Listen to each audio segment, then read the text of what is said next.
एक बार की बात है, एक छोटे से राज्य में एक दयालु और सुंदर राजकुमारी रहती थी जिसका नाम अनाया था। वह अपने राज्य के लोगों से बहुत प्यार करती थी और हमेशा उनकी भलाई के बारे में सोचती थी। उसके पिता राजा वीरेंद्र उसे बहुत मानते थे और चाहते थे कि वह एक दिन राज्य की रानी बने। अनाया की एक खास बात थी, वह महल के बाहर आम लोगों के साथ समय बिताना पसंद करती थी। हर दिन वह अपने घोड़े पर सवार होकर गांवों में जाती और लोगों की समस्याओं को सुनती। एक दिन जब वह जंगल के पास के गांव में गई तो उसे पता चला कि उस गांव में एक भयानक दैत्य का साया है जो लोगों को परेशान कर रहा है। गांव वाले डरे हुए थे और राजा से मदद मांगने के लिए महल आने की हिम्मत नहीं कर पा रहे थे। राजकुमारी ने ठान लिया कि वह इस समस्या का हल निकालेंगी। वह तुरंत महल लौटी और अपने पिता से बात की।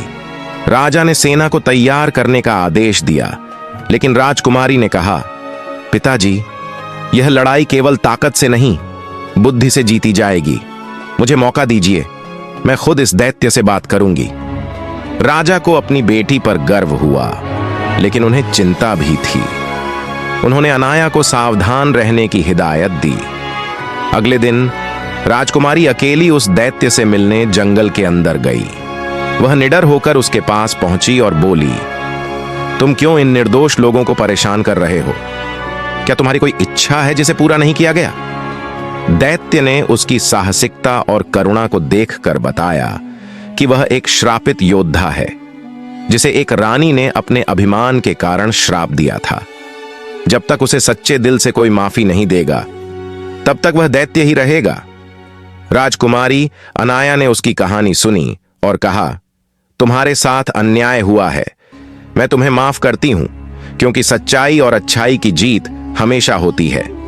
जैसे ही उसने माफी दी, दैत्य का रूप बदलने लगा और वह एक सुंदर और वीर योद्धा में परिवर्तित हो गया। राजकुमारी की करुणा और साहस ने उसे मुक्ति दिलाई। गांव वाले खुश होकर राजकुमारी का धन्यवाद करने आए।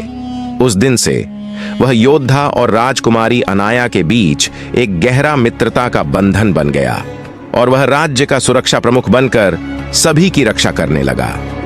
राजकुमारी की बुद्धिमानी और दयालुता की कहानी पूरे राज्य में फैल गई और सभी ने उसे एक आदर्श नेता के रूप में सम्मानित किया।